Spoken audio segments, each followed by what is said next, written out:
All right, it's been a while since I've done one of these. This is a 2005 Cadillac CTS. Had that 3.6 liter V6 engine in it, automatic trans. Paid literally just a few $100 for it. Female, had an issue with it, didn't want to put any more money into it, didn't want to take a look into it. Apparently trans was slipping, not going in reverse, sometimes going in reverse when it gets warm, but the engine ran perfect, idled perfect, floored, everything perfect.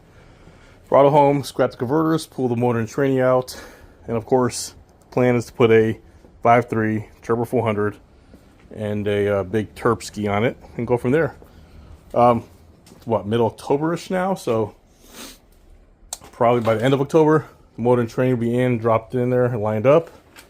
It's going to be a huge debate if I do anything with this rear end as far as put a straight axle in it, put a Ford Explorer 8.8 in there, but for now, I'm just going to leave it alone. The last CTS I did a couple years ago did amazing burnouts.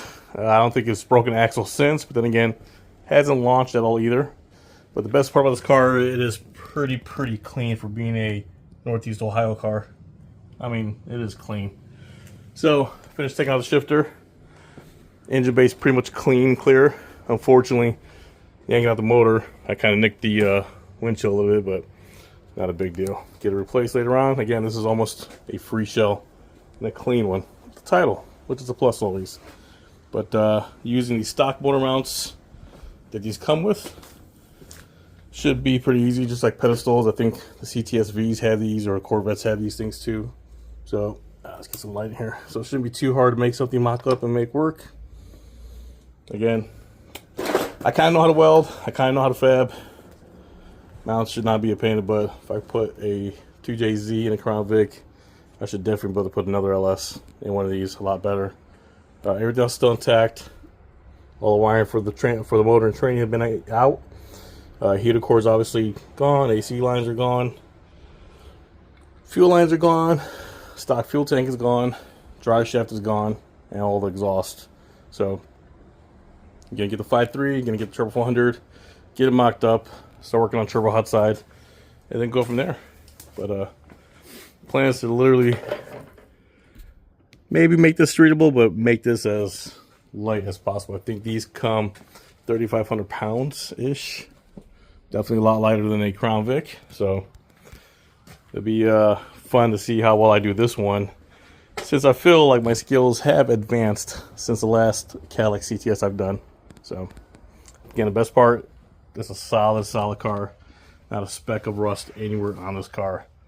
Your typical surface rust, but nothing body-wise, nothing missing.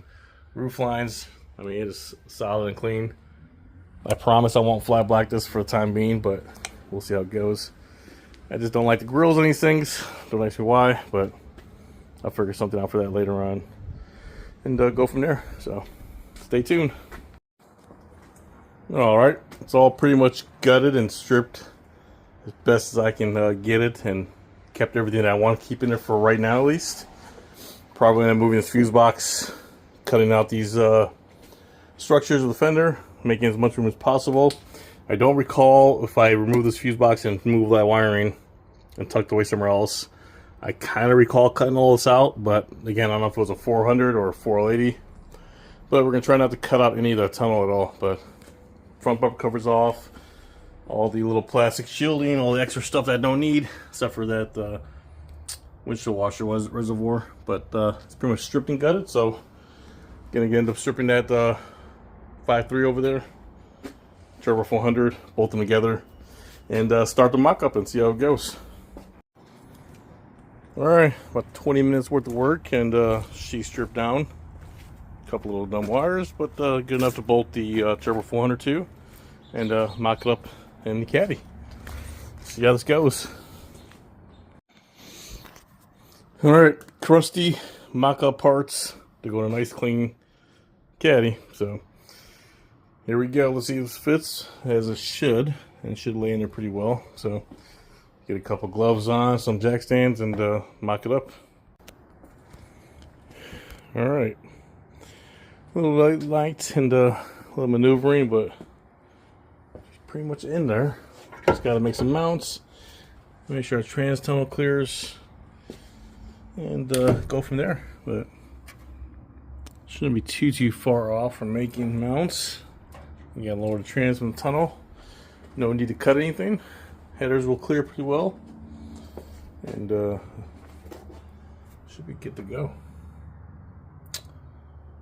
Yeah, I think I may be able to raise it up just a hair since it's got that truck oil pan down there, but I'll get more pictures and videos in the daylight. But 5.3 turbo 400 05 Cadillac CTS.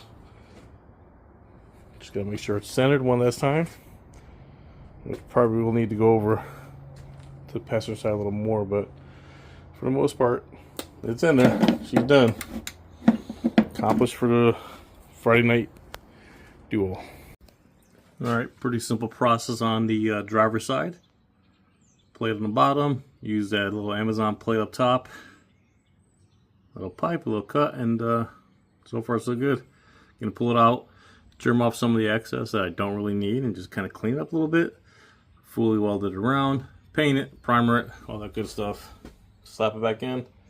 Motor should definitely be locked in place after that. She's in. Motor is in place. Both mounts and both sides are done. There's great primer for right now, just so they don't rust, but I gotta pull the motor out anyways. Obviously do the heads, clean it up, all new gaskets, and oil pump, and turbo bungs for the drain for the turbos on the oil pan. Gonna do the cross member now, and then definitely this will be completed. Alright, just like that, motor is in place. I am gonna do the cross member for the trans, and my light is charging at the moment, otherwise I'd show you guys.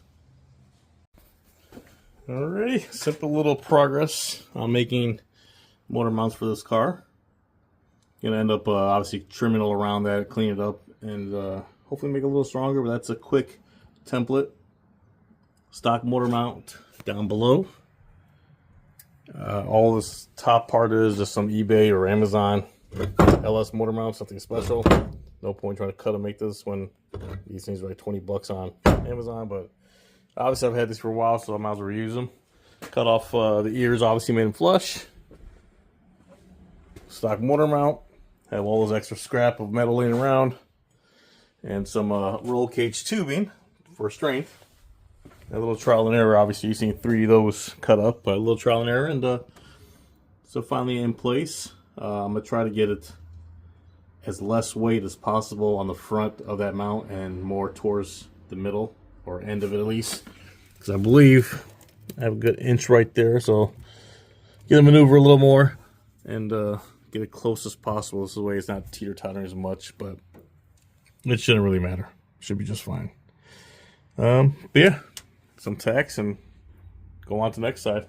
Probably end up mocking up that same pipe, so I'm not cutting it 3 or 4 different times. But again, all it took was some eBay LS motor mounts, which were 20 bucks, and some loose roll cage tubing, wire wheel or grinder, zigzag, and get a weld, and that's it. You'll have motor mounts for an LS into a CTS, so should be fine. Alright, there you have it. This is the stock cross member, still in the factory location. Just a cheap $40 AutoZone mount, universal polyurethane mount, whatever you want to call it, made in the USA. That middle hole was like a line hole, wasn't even a hole hollowed out at all for the mounts. These use 2 15mm bolts coming down on the other sides, but somehow that one lined up just perfect. I literally just had to hollow it out a little more and obviously notch it just in case I want to get any movement up and down, you know, as far as the geometry for a drive shaft. But it's pretty much where I want it, and it's pretty much centered in place, obviously. So that's it. No real simple, no modifications at all, other than just notching the stock cross member and drilling out a hole. But other than that, motor and tranny is in and locked in place. Just that easy to do a swap in these cars. All right, this is the somewhat of a mock-up. Again, motor and trannies bolted in, locked in place. This is 5.3. Trying to keep everything intact. You know, stock radiator and fan. Trying to keep all the factory truck accessories on here. The only thing that's hitting the hood right now is this little top part of the alternator. I might want to relocate to that side or go through the F-body setup, but we'll see. This hot side, don't mind these hoses. I'll get rid of these hoses soon, and that should clear. And I plan to put the turbo right here, clocked at a 45-degree angle, and hopefully this can just Y up into the hot side of the turbo and go from there. This side might be a little tricky because all the ABS lines are still down here. And I plan to probably get 290 bends and kind of do like a little plumbing Super Mario Brothers piping shape right there. Try to get it underneath, right where the timing cover is out of it. Go up and down and around and over here. But I'll determine all that once I put the wheel on, see how far it actually turns and see what it hits. Kind of thinking just do it outside the hood and get it going. Who cares? Mad Max look. Everybody does it. What's the difference? But this thing pretty much closes. So I'm trying to see before I really cut the hood open if I can get it all underneath the hood. There's a easy, simple possibility to put it way back there. This is where the stock battery used to go, and obviously the heater vent or air vent, whatever you want to call it. But that tucks it away. Plenty of room to run pipes down there. But for now, gonna take a little break. This is a whole weekend project so far going together. Again, motor and trannies locked in place. Some of the mock-ups here. And we'll go from there. Do some research, do some thinking. Again, I could just simply get a relocate kit for the alternator, put on that side, get the whole F-bodies accessories, LS1 intake. That will eliminate the whole hood issue. And maybe put the radiator in the back, center mount the turbo. So there's options. And yeah, do a little bit of research and get back to it. But for the most part, it's all blocked or locked in place. So.